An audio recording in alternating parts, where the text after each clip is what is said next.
What's up? It's Rhett here with another video. A lot of y'all will hate because y'all always get mad at me for this. But reports are the Hawks are looking to move Cam Reddish before the draft. Or maybe tomorrow night. But the Hawks, like we all know, are going to have to pay people.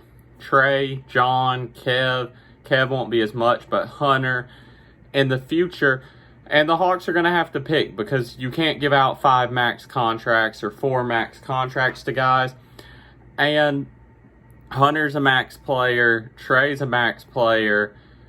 John, I think, is below max, but will probably get close to it, if not max.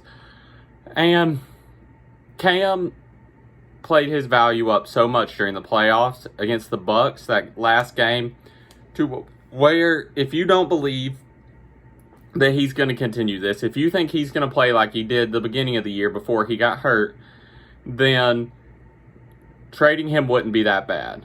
I want to keep him. I'd like to run it back with the same guys, but his value's at an all-time high. Maybe you can get a high first-round pick for him so you can get another rookie contract, since he's got one more year. And then he's like up for a max or whatever. He's got 2 more years left on his rookie deal. And you know he's going to want money. Even though he hasn't played worth money right now, he could still get a lot better and be max money. And then you have to let him walk for like nothing. So maybe you trade him and you get a first round pick from a top 10 pick or something this year, or a later lottery pick. And while they won't be as good as Cam, and I don't think they'll have the potential as Cam, you can get a player to build depth, and then, hey, he's young, so you don't have to pay him again for another 4 years, unlike Cam, where you have to pay him in 2 years. So then you can re-sign Hunter, re-sign John, re-sign Trey, and you'll be fine because, hey, Cam wasn't a big part of what got us there, so you're not taken away. Yes, he could help us get to the next level, but he wasn't one of the guys who got us there. He's one of the guys who held us back at the beginning of the year, and then in the playoffs against Milwaukee, he played well. But if you look at it, you can say, hey, we got here without him. His value's at an all-time high. Maybe we trade him and we get a good backup or a good backup center, something we need, a backup point guard, shooting guard. We can trade up and get somebody we actually want. Or we could trade it for, like, say, like the 13th pick or something. And then you package 13 and 20 and you try to move up to, like, 8 or something. That could be a very reasonable possibility that the Hawks could look to go.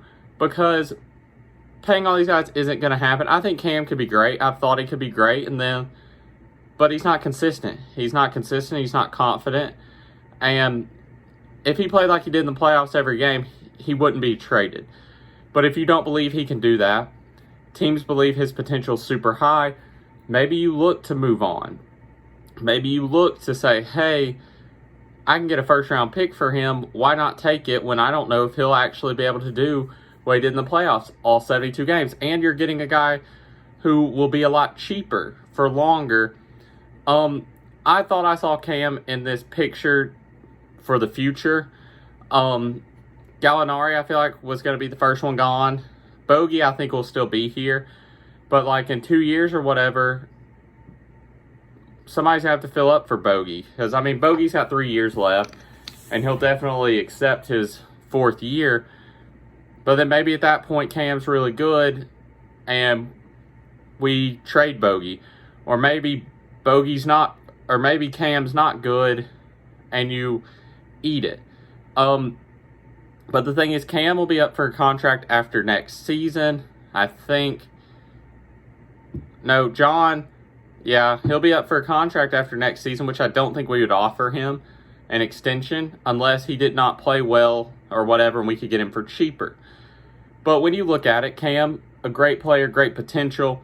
He has great moves, but he seems to do them at the wrong time every time, just about every time. You got here without him, so it wouldn't be bad to trade him, but he could go somewhere else and destroy it, and be a great player. And you're sitting there like, dang, what'd we do?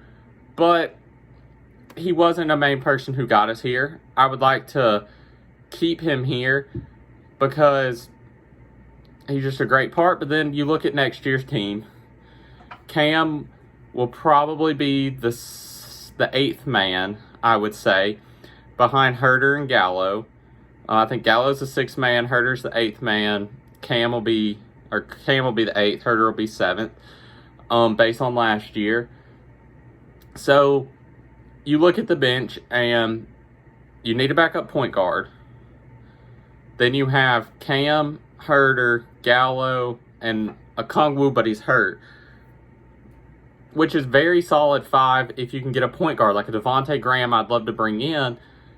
Then you're looking at a very solid team where Cam can still develop, but it could be a James Harden thing where he develops on the bench and then somebody's going to pay him and you don't want to pay him. And they still got some good stuff for Harden. So maybe you give him another year to where he plays amazing basketball or whatever, then you trade him. Or you sit there and you question, because you don't want to pay John and then Cam be better than John and then you're like, crap. But Cam is the easiest one to move because people think his potential is so high, and it could be. But he hasn't shown any great signs, and the last thing he did was in the playoffs. That's why Herter could get paid this offseason, but I think the Hawks will wait till extend him till next year to see if he can continue his play, because after Philly Game 7, he got a big contract. So I would like to keep Cam for another year, and then, hey, you can move him next year. But teams would like to get him and lock him down for 2 years and know they have him, then trade him for a 1-year rental or whatever. So we could see Cam Reddish not on the team tomorrow night. I hope we don't. Tomorrow I'm going to have a video talking about guys I'd like to draft early in the morning. I know I wasn't as on top of my game with the draft, but I'll have a post-draft video after we draft, after the 20th pick or whatever. But, you know, we haven't had a top pick, so it's not really anything worth going crazy about and a bunch of buzz, because the 20th pick isn't anything special, and hopefully we'll be picking later down the line next year. Thanks for watching. Know it's a longer video. Till next time, peace.